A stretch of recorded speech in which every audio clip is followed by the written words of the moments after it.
तो ओम नमः शिवाय। श्री शिवाय नमस्तुभ्यम। जय श्री महाकाल। जी हाँ भक्तों, आप सबको भी पता है कि 12 मार्च को फुलेरा दूज का महापर्व आ गया है। जी हाँ भक्तों, फुलेरा दूज जो कि हिंदू धर्म का और सनातन धर्म का सबसे बड़ा त्योहार में से एक माना जाता है। इसकी बहुत मान्यता है। पूज्य गुरुदेव कहते हैं कि जितना महत्व प्रदोष के व्रत का होता है, जितना महत्व सोमवार की अष्टमी का होता है, जितना महत्व अमावस का होता है, उतना ही ज्यादा महत्व फुलेरा दूज का भी होता है। तो अगर आपकी कोई ऐसी मनोकामना है जो कि वर्षों पुरानी से पूरी ही नहीं हो रही है, तो आपको फुलेरा दूज का ये उपाय अवश्य रूप से कर लेना है। पूज्य गुरुदेव ने कहा है कि फुलेरा दूज के दिन भगवान भोलेनाथ का प्रसन्नता का दिवस है, और जो लोग बाबा भोलेनाथ के प्रसन्नता के दिवस में अपनी मनोकामना मांग लेते हैं, उनकी सारी की सारी मनोकामना बाबा भोलेनाथ अवश्य रूप से पूरी कर देते हैं। तो अगर आप भी चाहते हैं कि आपकी सारी की सारी मनोकामना फुलेरा दूज के दिन पूरी हो, तो आज का ये वीडियो आपके लिए है। आज का ये उपाय आपके लिए है। आपको जैसे हमारा जो पिछले साल जो हमारा फुलेरा दूज आया था, उसमें बहुत सारे भक्त आए थे। जैसा कि आपको पता है, पूज्य गुरुदेव की जो कथा होती है, उसमें बहुत सारे भक्त लोग आते हैं। तो गुरुदेव की कथा में बहुत सारे ऐसे भक्त आए थे, जैसे आपको पता है कि पत्र के द्वारा गुरुदेव के पास मनोकामना पहुंचती है। जब गुरुदेव ने पत्र पढ़े तो उसमें बहुत सारे लोगों की अलग अलग मनोकामना थी। किसी की धन प्राप्ति की मनोकामना थी, किसी की कर्जा मुक्ति की मनोकामना थी, किसी की बीमारी की कोई मनोकामना थी, मतलब अलग अलग तरह की मनोकामना थी। तब गुरुदेव ने 3 से 4 उपाय और कहा, केवल और केवल ये उपाय कर लेना, तुम्हारी सारी की सारी मनोकामना बाबा भोलेनाथ अवश्य रूप से पूरी कर देंगे। लोगों ने वो उपाय किया, और मात्र 1 से 1.5 महीने के बाद गुरुदेव की कथा में वापस आए और फिर से गुरुदेव को पत्र लिखा। तब गुरुदेव को फिर से पत्र लिखा और गुरुदेव को धन्यवाद के रूप में लिखा कि गुरुदेव, आपके द्वारा बताया गया उपाय हमने कर लिया है, और आपके जो हमारी मनोकामना थी, सारी की सारी मनोकामना हो गई है। आपकी कोटि कोटि आपको धन्यवाद, मतलब उसकी सारी की सारी मनोकामना पूरी हो गई। तो अगर आपको भी जानना है कि ऐसा कौन सा उपाय आपको फुलेरा दूज में करना है कि आपकी सारी की सारी जो भी मनोकामना हो, चाहे धन प्राप्ति की, चाहे मनोकामना पूर्ति की, चाहे बीमारी की, चाहे नशा मुक्ति की, सारी की सारी पूरी हो जाए, तो आज का ये वीडियो मात्र और मात्र आपके लिए। क्या करना है, कैसे करना है, पूरा आपको समझाने वाला हूँ। उपाय ध्यान में सुनिएगा, अच्छे से करिएगा। तो चलिए चलते हैं हम लोग उपाय की ओर, जो कि मैंने पूज्य गुरुदेव की ही कथा सुन के और बहुत अच्छे से समझ के आपके लिए लेके आया हूँ। लेकिन उससे पहले चैनल पर अगर पहली बार आए हैं और आवाज मेरी पहली बार सुन रहे हैं, तो वीडियो को कर दें लाइक और चैनल को भी कर लें सब्सक्राइब, ताकि पूज्य गुरु पंडित प्रदीप जी मिश्रा के रोज नए नए उपाय जो कि मैं उनकी कथा से सुनता हूँ, श्रवण करता हूँ, सबसे पहले मैं आपको प्राप्त करा सकूँ।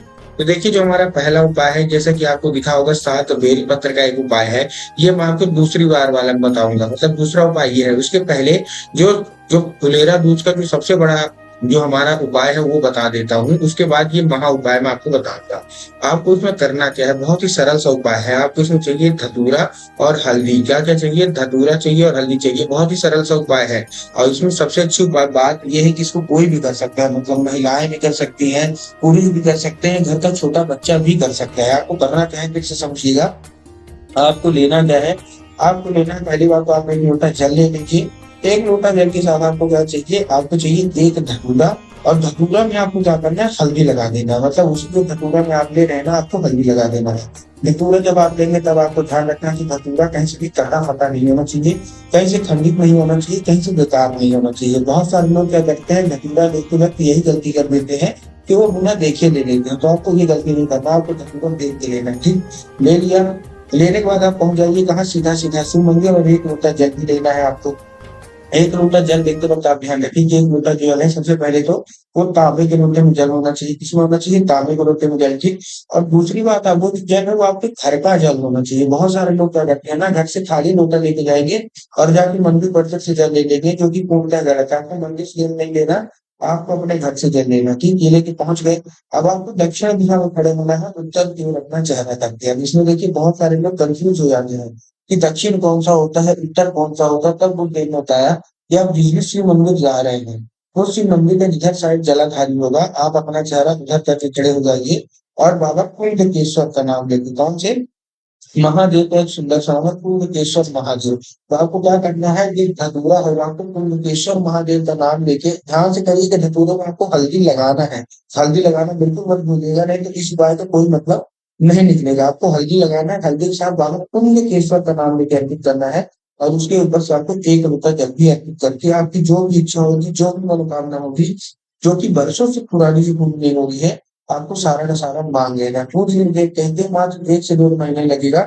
फुलेरा दूज के दिन अगर आप उपाय करते हैं, आपकी सारी की सारी मनोकामना बाबा भोलेनाथ के पास अवश्य रूप से पहुँच जाती है। ठीक, ये था हमारा पहला उपाय। अब हम बढ़ते हैं दूसरे उपाय की ओर, जो कि धन प्राप्ति का उपाय है। पहला उपाय हमारा मनोकामना पूर्ति का था। अब दूसरा उपाय धन प्राप्ति का है। इस उपाय में आपको करना क्या है? इस उपाय में आपको पार्थिव शिवलिंग का निर्माण करना है। पार्थिव शिवलिंग का मतलब क्या है, जैसे कि आपको पता होगा, लेकिन मैं फिर से बता देता हूँ। मिट्टी के जो शिवलिंग होते हैं ना, उनका निर्माण करना है। अब करना कहाँ है? जो लोग आधा अधूरा उपाय को नहीं सोचेंगे हमको घर में कर लेना है, नहीं। आपको घर में नहीं करना, आपको कहाँ करना है? आपको बेलपत्र के पेड़ के नीचे करना है। पूज्य गुरुदेव कहते हैं कि बेलपत्र के पेड़ में स्वयं माता पार्वती का वास होता है। तो अगर माता पार्वती आशीर्वाद हो गई, तो महादेव तो 100% खुश हो ही हो जाएंगे। करना क्या है आपको? आपको बेलपत्र के पेड़ के नीचे क्या करना है? पार्थिव शिवलिंग का निर्माण करना है। मिट्टी वाली हो चाहे लाल, उससे कोई फर्क नहीं है। अब आपको क्या करना है? 1 लोटा जल लेना है और उसमें 7 कमल गट्टे आप जानते हैं, 1 रुपए 2 रुपए के 1 2 रुपए जाते हैं, मतलब 5-6 रुपए के अगर आप लेंगे तो 7 कमल गट्टे आपको मिल जाएंगे। तो आपको क्या करना है? 1 लोटा जल और 7 कमल गट्टे आपको उसी लोटे में डालना है। और डालने के बाद वही पार्थिव शिवलिंग में, जिसमें आप सब चीजें अर्पित करेंगे, जिसमें आप दूध भी अर्पित करेंगे, दही भी अर्पित करेंगे, शहद भी अर्पित करेंगे, घी भी अर्पित करेंगे, सब अर्पित करेंगे। उसी जो शिवलिंग है, उसी में आपको 1 लोटा जल, इसमें 7 कमल गट्टे डाल के बाबा चंद्रमौली का नाम लेके, कौन से? महादेव को बहुत ही सुंदर सा नाम है चंद्रमौली महादेव का। आपको चंद्रमौली महादेव का नाम लेके अर्पित कर देना और अपनी मनोकामना मांग लेना है। कुछ गुरुदेव कहते हैं कि धन प्राप्ति की जितनी भी आपके अंदर समस्या आ रही होगी आपके जीवन में, सारी की सारी महादेव अवश्य रूप से दूरी कर ही कर रही थी। ठीक, ये था हमारा दूसरा उपाय। तीसरा उपाय हमारा कर्जा मुक्ति का उपाय है। बहुत सारे लोग के जीवन में क्या है, कर्जा बहुत बढ़ चुका है। वो लोग गुरुदेव से ही पूछते हैं, गुरुदेव कोई ऐसा उपाय बता दीजिए ताकि कर्जा दूर हो जाए। तब गुरुदेव ने बताया है ये उपाय, ध्यान से सुनिएगा कर्जा मुक्ति का। आपको इस उपाय में चाहिए 1 लोटा जल, 7 बेलपत्र और 3 बूंद गंगा जल। क्या क्या चाहिए? 1 लोटा जल चाहिए, 7 बेलपत्र चाहिए और 3 बूंद गंगा जल। अब जो बेलपत्र आप ले रहे हैं उसमें आपको ध्यान रखना है कि बेलपत्र कहीं से भी कटा फटा नहीं होना चाहिए, कहीं से खंडित नहीं होना चाहिए, कहीं से मुरझाया हुआ नहीं होना चाहिए। बहुत सारे लोग गलती क्या करते हैं कि वो एक पत्ती को ही बेलपत्र मान लेते हैं, जो कि पूर्णतः गलत है। एक पत्ती का कोई बेलपत्र नहीं होता, 3 पत्ती मिलकर जो बेलपत्र बनती है वही बेलपत्र आपको लेना है। ठीक, ले लिया। लेने के बाद आपको 1 लोटा जल लेना और जल लेके आपको 3 बूंद गंगा जल मिला के पहुंच जाइए सीधा सीधा शिव मंदिर। शिव मंदिर पहुंचने के बाद आपको नंदी पे अर्पित करना है। नंदी पे कहाँ अर्पित करना है? नंदी का जो आगे का पैर होता है, जो उठा हुआ होता है, तो नंदी के आगे उठे हुए पैर में आपको नंदीश्वर महादेव का नाम लिखिए। कौन से? महादेव का सुंदर सा नाम है नंदीश्वर महादेव। तो आपको नंदीश्वर महादेव का नाम लेके अर्पित करना है। एक चीज का ध्यान रखना कि बेलपत्र नंदी के पैर में नहीं अर्पित होनी चाहिए। जैसे आप जल अर्पित कर देंगे, बेलपत्र आपको उठाना है, महादेव की शिवलिंग पर रख देना है। पूज्य गुरुदेव कहते हैं मात्र 1 से 1.5 महीना लगेगा। व्यक्ति के जीवन में जितना भी कर्जा है सारा का सारा महादेव समाप्त कर ही कर देंगे।